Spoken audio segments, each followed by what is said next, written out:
Hey everybody, Peter Zeihan here, coming to you from the California coast, and it is the 2nd of November, and the big news today is the Russians have withdrawn from something called the Comprehensive Test Ban Treaty, which aims to ban all tests in all forms of all sorts, all types of nuclear weapons.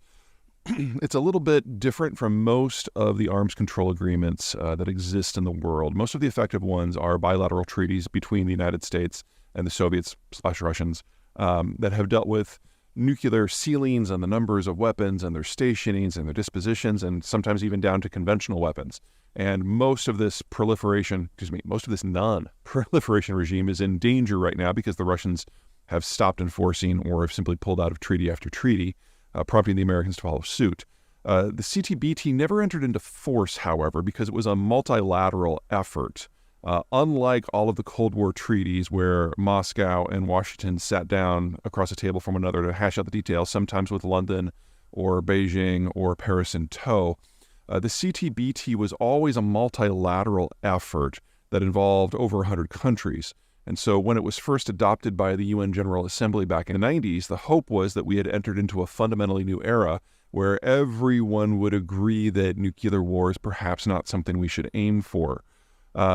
Because it came from the UNGA, because it wasn't negotiated primarily by the nuclear powers for the most part have not abided by it. It's not that there's been a huge amount of testing, but all the nuclear powers have decided to, what's the most polite way to say this, pretend the treaty doesn't exist. So countries like the United States and China have signed it, same with India and Pakistan, but they've never ratified it. The Brits and the French have signed and ratified, but with a couple of exemptions in there.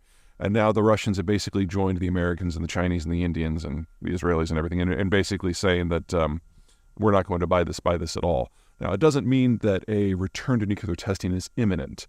In fact, there's an open question of whether or not the Russians can even do a quality nuclear test any longer.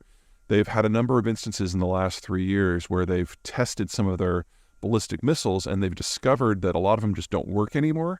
And remember that if you're going to test something that the world can see, you're going to baby that piece of hardware because you don't want to look like a fool if it doesn't work. And the Russians on multiple occasions have looked like fools when it doesn't work.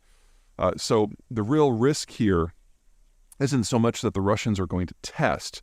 The risk is whether or not their command and control over the nuclear arsenal is actually intact. Because we have seen that the defense minister, Shoigu, has basically, even in the height of the war in Ukraine, continued to steal from the military hand over fist. And you hope that he's not stealing particularly interesting components from, say, the nuclear program, but the guy really has no ethics and no sense of patriotism, so you really can't rule that out. The nightmare scenario for me remains of what happens if Putin hits the big candy-like red button and nothing happens.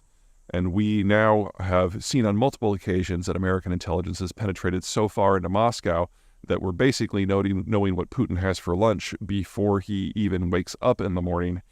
And in that sort of environment, what do you do when somebody tries to kill 500 million people but fails?